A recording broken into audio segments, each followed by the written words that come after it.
या देवी सर्वभूतेषु बुद्धिरूपेण संस्थिता नमस्तस्यै नमस्तस्यै नमस्तस्यै नमो नमः। आप सभी को प्रणाम।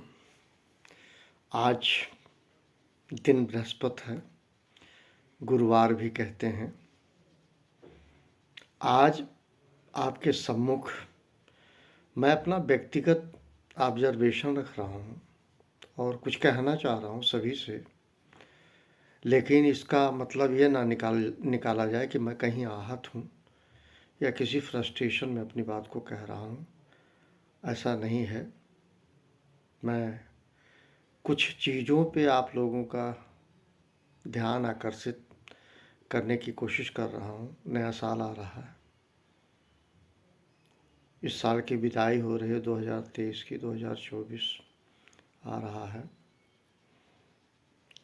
थोड़ा सा मेरी बात को यदि हो फेवर हो तो अच्छी बात है, नहीं है तो भी कोई बात नहीं है।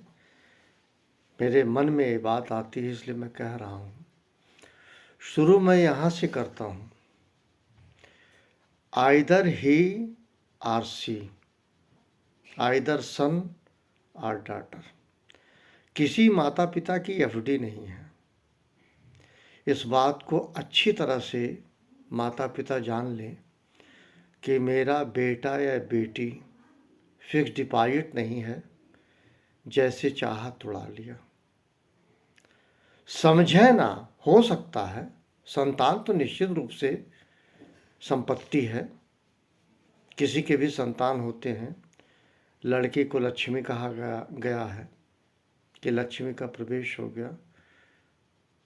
लड़के के लिए भी कुछ कहा गया है कि चिराग जलाने वाला, घर का चिराग नहीं बुझेगा अगर कोई पुत्र पैदा होता है। ये कहते हैं, पुत्री को कहते हैं लक्ष्मी पैदा हुई। मैं दोनों से सहमत हूँ। संतान इस दुनिया में आता है, उसका कोई ना कोई माता पिता होता है। आप बनते हैं शादी के बाद, माता पिता भाग्यशाली हैं। आपके संतान होती है, उससे भी ज़्यादा भाग्यशाली हैं। कहते हैं बेटा बेटी हो, उससे भी कहते हैं हमारे लौकी कोहड़ा दोनों है हमारे पूर्वांचल में। मैं यहाँ एक बात कह रहा हूँ, कभी माता पिता को ये भूल नहीं करनी चाहिए कि जो मेरा बेटा है या बेटी है, आइदर ही आर सी, हमारी एफडी है। ये गलती मत करें। जब आप एफडी समझेंगे तो आप यूज करने की कोशिश करेंगे और स्थिति ऐसा हो जाएगा कि आपके हाथ कुछ नहीं लगेगा। डेस्टिनी या जो आपकी किस्मत होगी वो हो के रहेगा। लेकिन अपने संतान को एफडी की तरह इस्तेमाल करने की कोशिश ना करें। एक बात है। दूसरी चीज़ है, मैं संबंधों और रिश्तों पे आता हूँ। रिश्ते बनते कैसे होते हैं? बहन की शादी होती है, बेटी की शादी होती है,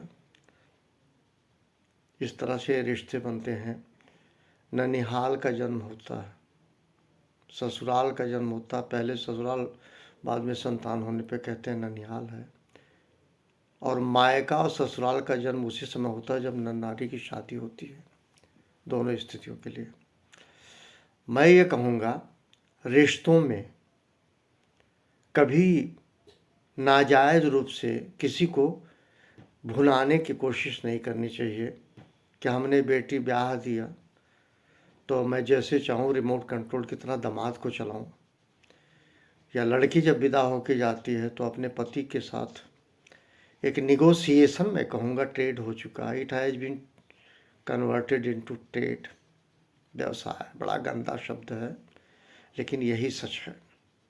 वो आइसोलेट करके पति पत्नी चले जाते हैं, 100 नंबर भी डायल करते हैं, 112 नंबर डायल करते हैं, तब भी वो अपने सास ससुर के साथ नहीं रहना चाहते।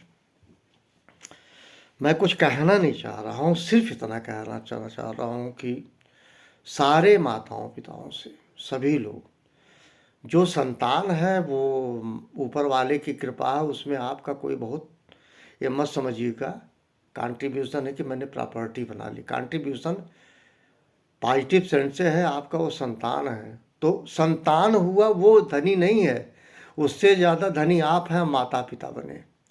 लेकिन बच्चों को टेढ़ समझने की कोशिश ना करिए कि इनको मैं व्यावसायिक रूप से उपयोग में लाऊंगा। ये उपयोग नहीं कहते, इसको दुरुपयोग करते हैं, कहते हैं। आमतौर पे होता क्या है, माता पिता अपने बेटे से, बेटा ये हो जाता, बेटा मकान हो जाता, बेटा 2 कमरे हो जाते, बेटे 4 चद्दर ले आते, ये ले आते, वो ले आते। जो नहीं कर पाए खुद में, तो वो चूड़ी नहीं पहन सकते कि चूड़ी पहन ले, कि हम कर्मशील नहीं थे, हम नहीं कर पाए। वो बच्चों पे अप्लाई करते कि बच्चे कर देंगे। ये ठीक नहीं है, ठीक नहीं है। उस बच्चे की स्थिति को जांचा जाए। जैसे छोटा सा बच्चा था, जब दूध मांगता था या प्यास लगती थी, आप पानी पिलाते थे, वैसे जब आप पानी पीने की कोशिश कर रहे हैं तो एक बार पता कर लीजिए उसकी आर्थिक परिस्थिति क्या है। और मैं यही कहूँगा, ड्यू अनड्यू कुछ नहीं होता। कभी भी बच्चे से कोई डिमांड मत कीजिए, उसे जो समझ में आए करेगा।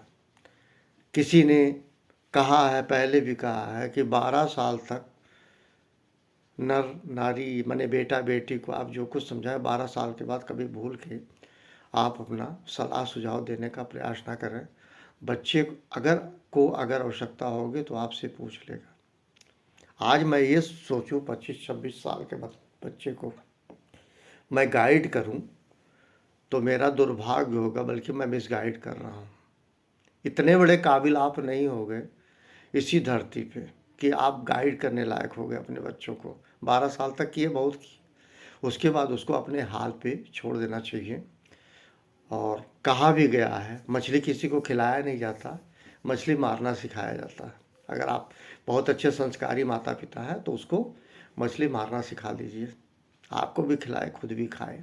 एक उदाहरण हो सकता है, एक तरीका हो सकता है।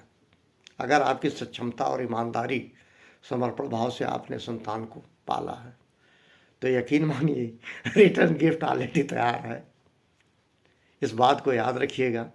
मैं यही कहूँगा सारे माता पिता से, अपने बच्चों पे बोझ ना बने।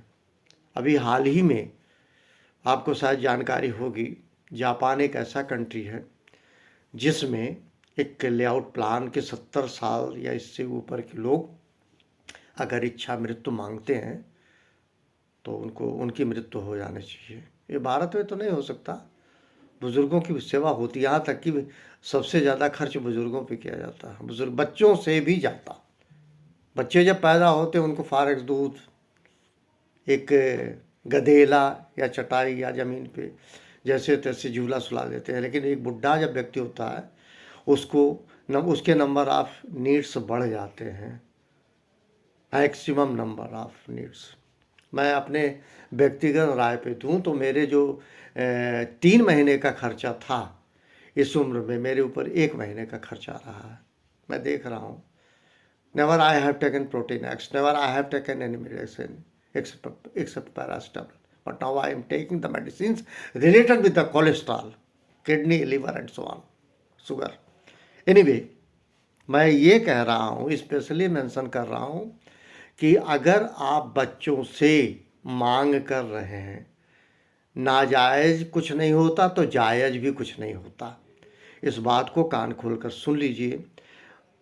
और जैसा कि मैंने जापान का जिक्र किया, वहाँ के जो यंगस्टर्स हैं, इतनी महंगाई बढ़ चुकी है, वो अपने माता पिता को केयर नहीं कर पा रहे हैं, जिससे वहाँ एक 70 ईयर प्लान इस्टेब्लिश होने के कगार पे है कि 70 साल या इससे ऊपर के जो लोग हैं या 75, उनकी मृत्यु हो जाना चाहिए। और हालांकि ये भी सही है, ये मृत्यु लोक है, मृत्यु होना है। लेकिन आज भी मेरे यहाँ भारत में 102-103 वर्ष के उनके वृद्ध माता पिता जिंदा हैं और बच्चे उनके देख रेख कर रहे हैं। मैं नेगेटिव बातों में जाता नहीं, कौन किसको करता है नहीं करता। मैं सिर्फ ये कह रहा हूँ, बार बार कह रहा हूँ, माता पिता से हाथ जोड़ के कह रहा हूँ कि आप अपने बच्चे पे भार ना बने। बच्चे के जो समझ में आए उसको करने दीजिए, उसका बचपना मत छीनिए, उसकी जवानी मत छीनिए। वो जवान हुआ, थोड़ा सा कमा रहा, उसको गधे का भार मत डालिए। वो आपका संतान है, गधा नहीं है। मैं बहुत सोच समझ के इस बात को कह रहा हूँ। जिनके भी बच्चे हैं 25-26 साल के या 21 साल से ऊपर, अगर वो कहीं जॉब वगैरह कर रहे हैं तो आपसे बहुत बुरी स्थिति में वो अपने समय गुजार रहे हैं, आपको अंदाज़ा नहीं है। हालात बहुत ख़राब हैं। 16,000 की भी नौकरी नहीं मिल रही है, और जबकि आपको पता है 70 रुपये लीटर तक दूध है, 30 रुपये का ब्रेड है। अगर ये दोनों जोड़ा जाए तो पर डे खर्चा है 100 रुपये का, बाकी छोड़ के इसमें 30 का गुणा करेंगे 3,000 रुपया। अब ये बताइए, अगर वो 15,000 पाता और 3,000 ब्रेड और दूध में देता है, 5,000 मकान का किराया देता है, ठीक है, 5 3 8,000, 6-7 हज़ार में वो कहाँ से दाल रोटी चलाएगा। आप उससे कह देते हैं वॉशिंग मशीन हो जाती तो अच्छा था। ये ठीक नहीं है, ये सब नाजायज़ है। अगर आप अपने बच्चों से किसी प्रकार का मांग कर रहे हैं, जायज़ कुछ नहीं है। जायज़ सिर्फ इतना है, जब आप मर रहे हों तो बेटा ट्रीटमेंट कराए, ये जायज़ है।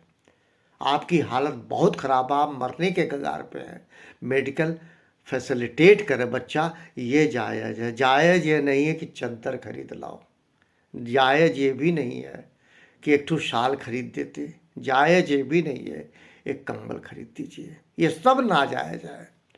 और तन पे, मैं तो बड़ा धनी इस मामले में था, मेरे पास 2 कपड़े थे, एक जो है पीटी वाले कपड़े थे और एक स्कूल वाले, वही 2 धुल के पहनते थे, कोई दिक्कत नहीं थी रख रखाव की। आज 4-4 अटैची भरे पड़े हैं।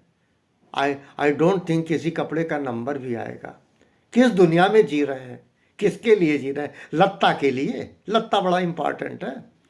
आप अपने फिजिकल एक्सपीरियंस को डैमेज करते हुए, डेमाइज करते हुए लत्ता खरीद रहे हैं, जिसको कपड़ा कहते हैं, ब्रांडेड जो भी कह दीजिए, बट दैट लत्ता which is pronounced in eastern UP, लत्ता कहते हैं उसको। इन्हीं शब्दों के साथ आप सभी को मेरा प्रणाम। Thank you very much. किसी को बुरा नहीं मानना चाहिए, लेकिन मैं यही कहूँगा 2024 में तय कर लें, कुछ भी लेने पहले एक line, when and where it is required and most important, तभी कुछ करें। Thank you very much.